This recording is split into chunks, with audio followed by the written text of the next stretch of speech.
جہاں تک افغانستان کا تعلق، اگر ہم جنگجویانہ ذہنیت کا تجزیہ کریں، جنگجویانہ ذہنیت کا، جہاں پر 1980 سے پہلے سے لے کر آج 2025 تک جنگ ہو رہی ہو اور ہم نے اپنے ملک کے جوانوں کو جانے دیا، چاہے روس کے خلاف جنگ تھی یا بھی امریکہ کے خلاف، کوئی رکاوٹ نہیں ڈالی، ہم نے ان کو جنگ کی تربیت دی، کلاشنکوف کی تربیت سے لے کر کروز میزائل تک کی تربیتیں ہم نے ان جوانوں کو دی۔ کیا وقت کے ساتھ ساتھ اس سوسائٹی میں ایک جنگجویانہ طبقہ پیدا نہیں ہوگا؟ سو وہ ہم نے بنایا ہے، کسی مدرسے والوں نے ان کو یہ تربیت دی ہے، کوئی جمعیت والوں نے اس کو تربیت دی ہے، دوسری تنظیمیں بیٹھی ہوئی ہیں، کیا انہوں نے کوئی تربیت دی ہے؟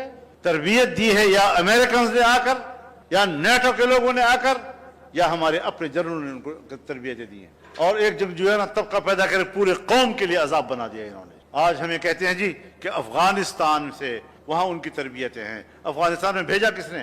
20 سال افغانستان میں امارت اسلامیہ کے لوگ امریکہ کے خلاف لڑتے رہے اور تم نے سرحدیں کھول دی تھی، یہاں سے نوجوان جا رہے ہیں اور جا رہے ہیں اور لڑ رہے ہیں، اور آپ تھپکیاں دے رہے ہیں زبردست زبردست زبردست۔ اب ایک طبقہ پیدا ہو۔ السلام علیکم، ڈاکٹر مولانا فضل الرحمان صاحب دل کی گہرائیوں سے آپ کو سلام پیش کرتے ہیں، اور میں یہاں پر یہ سب سے پہلے ایک حدیث پیش کرتا ہوں، اس کو سن کے آپ بھی غصے میں نہیں آئیں گے، میں تو غصے میں الحمدللہ کم ہی آتا ہوں۔ اللہ کے محبوب محمد عربی صلی اللہ علیہ وسلم نے فرمایا، صحیح بخاری 6116، ایک صحابی نے پوچھا یا رسول اللہ صلی اللہ علیہ وسلم مجھے نصیحت کیجئے، تو آپ نے فرمایا لا تغضب لا تغضب لا تغضب، غصہ مت کر غصہ مت کر غصہ مت کر، 3 دفعہ آپ نے فرمایا۔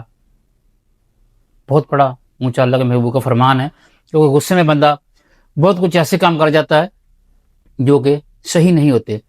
ابھی یہاں پر میں نہایت مؤدبانہ گزارش کرنی چاہوں گا، جو آپ بتا رہے ہیں کہ رشیا کی جنگ میں اور امریکہ کی جنگ میں ہمارے نوجوان وہاں پر جا رہے تھے، تو اس وقت وہ صحیح جا رہے تھے، ان کا جانا فرض بنتا تھا اپنے پڑوسی ملک کی حفاظت کے لیے، اور وہ بھی مسلمان بھائی کے لیے۔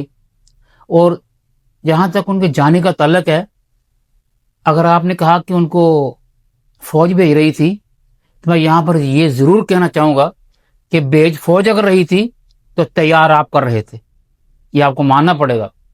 ہم کسی فوج پہ کہنے پہ کبھی بھی نہیں جائیں کہیں پر۔ آپ علماء کرام نے ہمیں بتایا اور ہمیں یہ ترغیب دلائی، وہ آپ ہوں جا کے ہمارے کوئی علماء کرام ہو، اور انہوں نے اس وقت جو ترغیب دلائی، جو بتایا، وہ بالکل صحیح بتایا۔ اب اس سے پیچھے ہٹنے کی ضرورت نہیں ہے، کیونکہ اس وقت کی وہی ضرورت تھی۔ آپ مینٹلی تیار کر رہے تھے، آمین، ہمارے سارے معزز علماء کرام، اور بھیجنے میں فوج تھی۔ ظاہر ہے آپ ڈائریکٹ تو جا نہیں سکتے تھے، اس لیے فوجی کا آپ کو سہارا لینا پڑنا تھا۔ لیکن ابھی یہ کہہ دینا کہ ہمارا کوئی قصور نہیں ہے اور ٹوٹلی بات فوج پر ڈال دینا، مجھے یہ ذرا یہاں ناانصافی لگ رہی ہے۔ جو ہم نے کام اچھا کر دیا سو کر دیا، لیکن اس کا یہ مطلب نہیں کہ جو لوگ تیار ہو کر وہاں پر گئے تھے آج وہ ہماری ہی طرف منہ کر لیں اور اپنے ہی ملک میں ایسا کام شروع کر دیں۔ یہ بھی تو ان کو آپ نے بتانا ہے نا۔ آپ نے تیار کیا تھا، میں خود تیار ہو گیا تھا آپ ہی کی سپیچ سن کے، مگر کوئی ایسی ریزن تھی، گھر میں کوئی پیشنٹ تھا تو میں نہیں جا سکا، ورنہ میں بھی وہیں پر کام آ گیا ہوتا۔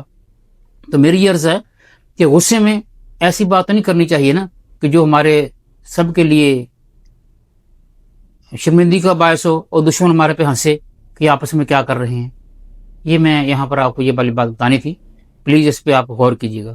Thank you. میں بھی نہیں چاہتا اور میں بھی اس کے خلاف ہوں کہ افغانستان سے وہاں پر مراکز ہوں اور وہاں سے مسلح لوگ پاکستان میں آ کر کارروائیاں کریں۔ آپ بھی نہیں چاہتے، پاکستان بھی نہیں چاہتا، ریاست بھی نہیں چاہتی، مذہبی جماعتیں بھی نہیں چاہتی۔ تو ایک شکایت ہے اور میں اس کے لیے خود گیا ہوں افغانستان۔ کچھ علماء کرام یہاں بیٹھے ہوں گے جو میرے ساتھ گئے تھے، اور ہم نے وہاں پر ہر سطح پر گفتگو کی ہے اور تمام چیزوں کے حل نکالے ہیں۔ مہاجرین کا مسئلہ، تجارت کا مسئلہ، سرحدات کا مسئلہ، اور یہ جو مسلح تنظیمیں ہیں ان کا مسئلہ، تمام چیزوں کے حل ہم نے نکالے۔ لیکن میں یہ سوال اگر کروں کہ وہ ریاست جس نے میرے سامنے